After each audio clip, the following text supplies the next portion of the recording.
எல்லா குழந்தைங்களுக்கும் என்னோட வணக்கம். நான் உங்க தீபிகா அருண். நான் உங்க சம்யுக்தா அருண். இன்னைக்கு நம்ம வண்ணமயமா ஒரு கதை கேட்க போறோம். என்னென்ன வண்ணங்கள்னு பார்க்கலாமா? இன்னைக்கு கேட்க போற கதையோட பேரு வானவில் சாம்பார். எழுதியவர் மாதங்கி. தமிழில் ராஜம்.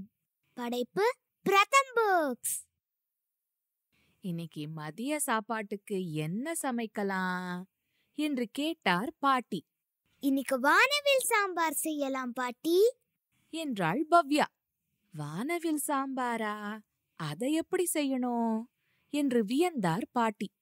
நான் செஞ்சு காட்டுறேன் பாட்டி என்றாள் பவ்யா. ஊதா வண்ண கருமுறு வெங்காயம், கருநீல வண்ண குண்டு கத்திரிக்காய், நீல வண்ண கைப்பிடி கொண்ட கத்தியால சின்ன சின்ன துண்டுகளா நறுக்கணும். பச்சை வண்ண ஒல்லியான நீளமான முருங்கைக்காய், மஞ்சள் வண்ண வட்ட வட்ட தோரம்பருப்பு, ஆரஞ்சு வண்ண கருக்குன்னு கடிபடுற கேரட், சிவப்பு வண்ண சாறு நிறைஞ்ச தக்காளி. இதையெல்லாம் நல்லா கழுவி நறுக்கி துண்டுகளாக்கி ஒரு சட்டியில போடணும். கொஞ்சம் இனிக்கிற பழுப்பு வண்ண புளிய கரைச்சுக்கிட்டு காரமும் மணமும் நிறைஞ்ச மஞ்சள் வண்ண சாம்பார் பொடியும் வெள்ளை நிற உப்பையும் சேர்க்கணும். எல்லாத்தையும் வதக்கணும், நல்லா கலக்கணும், லேசா தீயில வச்சு கொதிக்க விடணும். இப்படித்தான் வானவில் சாம்பார் செய்யணும். அருமையா இருக்கே பவ்யா என்றார் பாட்டி.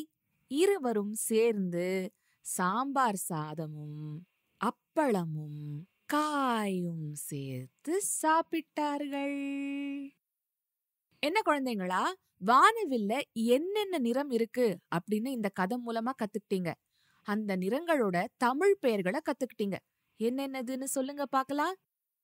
முதல்ல என்ன நிறத்துல போட்டாங்க? ஊதா, அதுக்கப்புறம் கருநீலம், அதுக்கப்புறம் நீலம். சரியான பதில். அதுக்கப்புறம் பச்சை, அடுத்தது சபாஷ் மஞ்சளேதான்.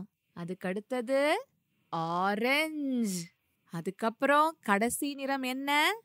சிவப்பு. இன்னைக்கு உங்க வீட்ல என்ன சமையல்?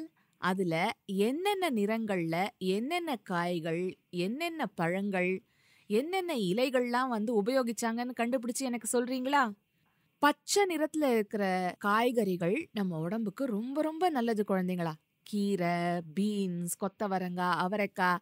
ஐயா, அதெல்லாம் எனக்கு பிடிக்கவே பிடிக்காது அப்படின்னு நீங்க சொல்றது எனக்கு கேக்குது. ஆனா அதெல்லாம் உடம்புக்கு ரொம்ப நல்லது. அதையெல்லாம் நம்ம கண்டிப்பா சேர்த்துக்கணும் நம்மளோட சாப்பாட்டுல. சரியா? இன்னொரு கதையோட சிட்டுக்குருவி பாட்காஸ்ட்ல நானும் சம்யுக்தா அருணும் உங்களை சீக்கிரமா சந்திக்கிறோம். அது வரைக்கும் சிரிச்சுக்கிட்டு கிரிச்சுக்கிட்டு சந்தோஷமா இருங்க.